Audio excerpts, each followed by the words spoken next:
అయోధ్యలోని సరయూ నది ఘాట్ వద్ద ప్రమాదం జరిగింది.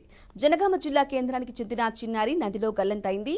తాళపల్లి నాగరాజు కుటుంబ సభ్యులతో కలిసి 2 రోజుల క్రితం అయోధ్యకు వెళ్లారు.